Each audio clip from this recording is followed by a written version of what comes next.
Quand on regarde les Américains faire leurs basses manœuvres, on sent qu'ils ont réfléchi pour mettre en place leur plan.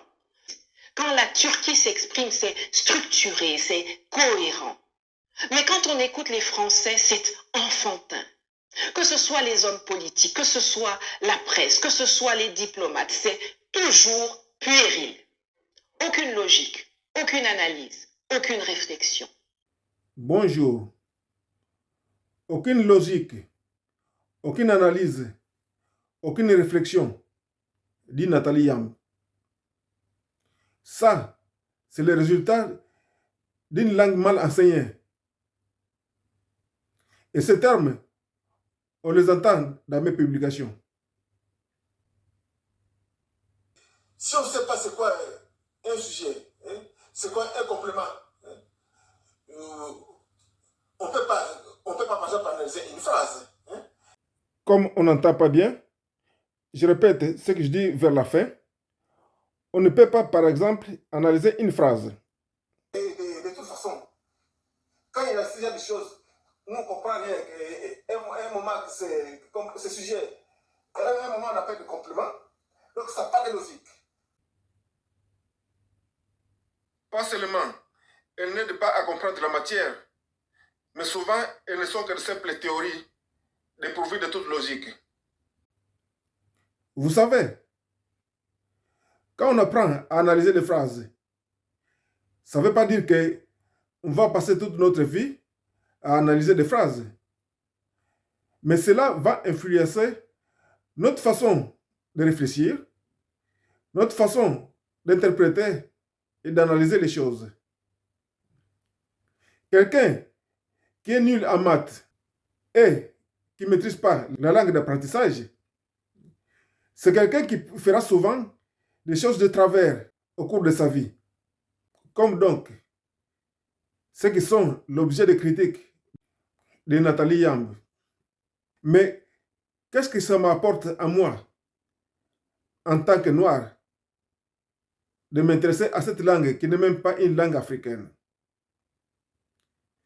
Cette question montre à quel point notre communauté est limitée mentalement. On n'est donc pas capable de voir plus loin que le bout de notre nez.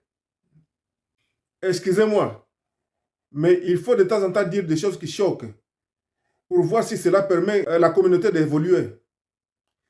Parce que c'est une question que j'entends, même de la part des gens qui ont fait de grandes études. En tout cas, cet ami a raison. Intellectuel ou pas intellectuel, le noir ne change pas. Vous pouvez m'importer les versions, on ne va jamais nous considérer. Le noir reste le noir parce que nous sommes incapables de relever le défi. Quand tu vois les gens comme les présidents, on te dit que ce président, il est professeur, il est hautement diplômé. Mais regarde son comportement, c'est la mentalité des moutons. On est en France. Nos enfants vont dans les écoles françaises. Et l'enseignement ne se fait pas en Kikongo, ne se fait pas en Swahili, pas en Bambara, ni en Wolof, mais se fait en français. Ce qui est aussi le cas de beaucoup de pays africains. Donc, le français, c'est la langue d'apprentissage de ces pays. Et une langue mal enseignée, c'est le bagage intellectuel qui se trouvera affecté. Les inquiétantes lacunes en français des futurs professeurs des écoles. Certains souffrent de la faiblesse de leur bagage littéraire. Ça donne donc des effets comme c'est critiqué par Nathalie Yamb. Et ça n'affectera pas seulement le colon, mais nous aussi. Donc, la langue du colon, c'est aussi la nôtre. Voilà pourquoi c'est dans notre intérêt de la soigner. La communauté devrait me soutenir parce que les autorités piratent mes idées alors qu'on refuse de me recevoir. Vous savez, si on ne pique nos minéraux par la force, notre matière grise, on la laisse filer par notre négligence.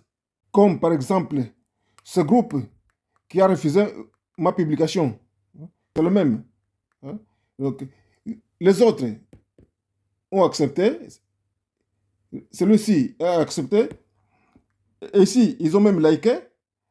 Mais là, on l'a refusé. Ce n'est pas un article dans lequel je parle de la politique. J'informe la communauté de ce qui m'arrive. Donc, je parle de mes idées, de nos idées, nous, les Africains, qui sont piratés. Donc, comme on voit ici, c'est le même titre que celui-ci, du verbe au prédicat. Voyons. C'est donc l'article dans lequel j'alerte la communauté. Et pourtant, ce groupe, soi-disant dignes fils d'Afrique, l'a refusé. Et ça signifie que ce n'est pas seulement l'article qui a été refusé, mais ça veut dire qu'on rejette les intellectuels africains. Et ça, ce n'est pas digne des fils africains. C'est pas ça qui va faire avancer l'Afrique.